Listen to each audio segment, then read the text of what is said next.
Hey guys, how's it going? My name is Tom Spark. Welcome back to another video.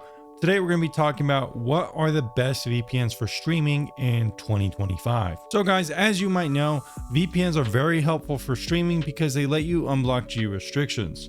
Geo restrictions are basically enforced kind of licenses based on countries that restrict the content you actually are sort of paying for individually. So let's say you live in the United States, you can watch a certain variety of content, but if your friend lives in Japan, he actually might be able to watch content on his version of Netflix that you can't in the United States. However, using a VPN lets you trick these websites into thinking you actually live in the United States, or in this case, Japan, so you can actually watch content in those regions. Let's go ahead and take a look at some other content you can actually see on some of these different regions on a case-by-case basis to just prove to you how that works. So guys, this is a website I've used for a long time, and this kind of proves my point. It's called Unog. I'm not affiliated with this website in any way or sponsored by them or anything like that. But as you can see here, they have specific content you can watch in Japan, a lot of Japanese content. So if that's your thing, or if you're in America, you can also watch specific content like this show Younger, which I showed before. Additionally, if you're in the UK, or some of these places, you can watch the WWE SmackDown.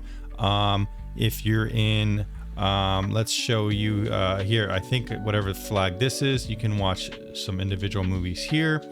So definitely there's a lot of content you could be missing out on. If you want to watch Hellboy, The Crooked Man, this is also something you could check out. There's just so much content if you really think about it. You really could just like kind of get by with just watching Netflix if you wanted. Just by switching different regions and seeing kind of what's available. So definitely very cool. And like I said, if you want to check out this website, go ahead. Outside of that, you can also unblock restrictions with other services. For example, you can only watch the HBO services if you're in the United States. However, if you're traveling outside the United States, it might think you're not allowed to watch it and you get locked out. So VPNs can also be very useful for traveling in their circumstance. But if you don't live in the United States, you can actually use a VPN as well to trick these websites into thinking you do, and you can actually watch HBO services if you're not in the United States. So this kind of is all.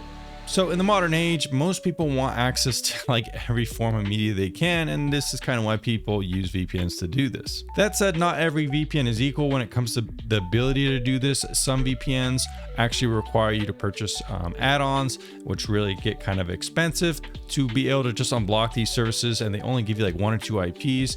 Some VPNs flat out don't work. Mulvad, iVPN, some of those other VPNs like that people like in the privacy aspect of VPNs, they don't actually unblock any restrictions at all.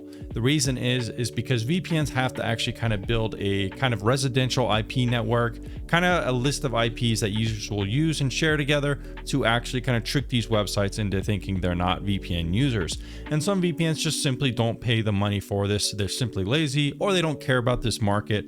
But a lot of VPNs actually don't work for this trick. However, I've been testing VPNs with this kind of trick for honestly 9 years now. It first became an issue around 2016, January 2016. I remember is the very first time this started becoming an issue. VPNs were kind of already being used to unblock restrictions with streaming services, but streaming services started fighting back, and that's what made difficulties for a lot of VPNs. And now in the current market, only certain VPNs work. However, the good news is the VPNs that do work very well and really don't have any more issues nowadays. They've kind of figured out how to do it, and Netflix has kind of seemingly given up on this count and mass game of kind of bopping IPs, all the time, or at least maybe they're still doing it, but VPNs have gotten, at least some of them have gotten good enough where it doesn't really matter. Outside of that, there's also other things that make a VPN good for Netflix besides just the compatibility with streaming services. Some VPNs have special features that allow you to remote into your network, for example, and this could kind of bypass some networks, Netflix's password sharing restrictions you might have heard of. For example, NordVPN specifically has something called like Nord Mesh Network, and basically what it does is you could set up a kind of network on your computer as long as you're connected to Nord, and with your phone, even if you're somewhere else, you could kind of trick Netflix into thinking you're back home, and it doesn't kind of create any of those password sharing features, although I do think a lot of those haven't really turned out to be as much of an issue as people originally thought. But outside of cool niche features like that, what are the most important things to consider when choosing a VPN for Netflix? Well, first up is going to be speed and reliability of access to that VPN. You want a VPN with tons of servers, as many as you can get. That's really the ideal kind of situation. Anything above 100 would be perfect, because the more servers you have, the more chances you can unblock those specific regions and gain access to new content. Secondarily, you want a VPN that has a lot of applications. You don't want to choose a VPN that doesn't have an Apple TV application, because if you're trying to use a VPN on your Apple TV and it doesn't work, well, you're kind of out of luck and you just wasted your money on a VPN. A lot of VPNs actually don't support Apple TV. Some are just lagging incredibly, but my favorite ones have implemented Apple TV applications a long time ago, and this is going to make it so you don't really have any issues on other devices, whether that's NVIDIA Shield or anything you want to stream with your VPN connected to unblocked geo restrictions. Lastly, you want applications that are very user-friendly, easy to use, in case you're not a VPN expert. So guys, with all that in mind, let's go ahead and check out my top picks. So my top picks are actually going to be God tier VPN providers, which I've ranked on vpntierlist.com objectively with my data table. As you can see here, I've rated every VPN provider and done a lot of analysis with various different things, analyzing every little feature they have, and this is freely available for anyone to check out if you want. My top two picks are actually going to be NordVPN and Surfshark. I'll be putting links for those in the description down below. They're affiliate links, just to be clear with you guys. If you click on those links, I'll get a small cutback. But if you don't want to help support the channel and you just like this recommendation, go check them out yourself if you want. I'm not going to make any money from your purchase, since this is not a sponsored video. And if you don't like the VPN and you refund it before 30 days, I'll not make any money either. So really, my recommendation here is perfectly objective. Why do I specifically rate Nord and Surfshark good for this use case, even though they're very good?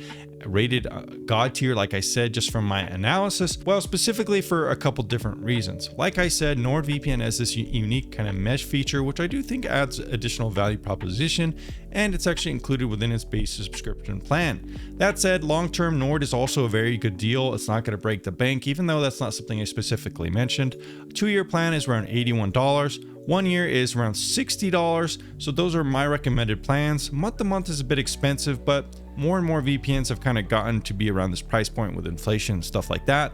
So honestly, these plans would be good, a 2-year or a 1-year plan if you're interested in Nord. It has very good speeds, some of the fastest I've actually observed. In my review I did a couple days ago, Nord actually didn't impact my speeds at all. I actually gained 4 megabits per second. So yeah, you're not gonna have any problem streaming with this one. It also has an Apple TV application. Like I said, some VPNs don't even have that yet. It's multi-platform as much as you can be.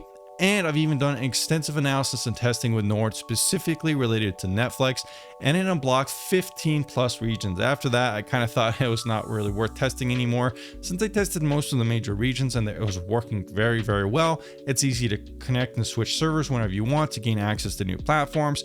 At the end of the day, this is the king of streaming VPNs, and that's why I've recommended it so long on my subreddit, reddit.com/r/Netflix via VPN. I actually run the biggest subreddit when it comes to unblocking Netflix and other restrictions when it comes to streaming, so check that out too if you're interested.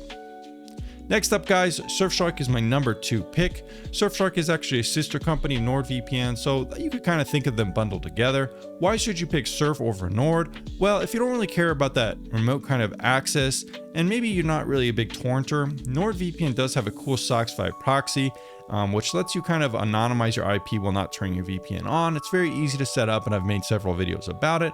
But if you don't care about those two things, Surfshark is still a very good VPN provider. It's going to be using a very similar network probably to NordVPN and very similar kind of applications. It has an Apple TV app as well. It took a little longer to develop, so the companies aren't really like a one-to-one. They're kind of operated separately, and you'll notice some of those things after subscribing long term.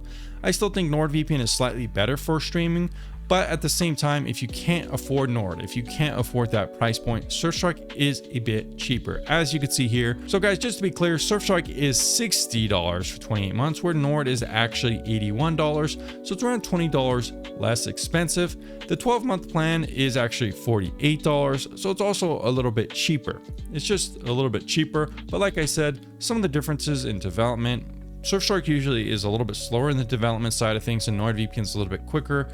It's a little bit bigger of a VPN provider, but again, also a very excellent VPN provider. It's just going to be slightly cheaper long-term and stuff like that. So definitely something to think about. All right, guys, those are my top 2 VPNs for streaming. Like I said, if you want to help support the channel, use my links in the description down below. If not, that's also okay. Go ahead and test them out. I've been testing them out for a long time, and I'm sure you're going to be very satisfied with their ability to unblock Netflix and other streaming restrictions. They have lots of apps on every platform, very good speeds, and very easy to use. All right, guys, I'll see you in the next video very soon.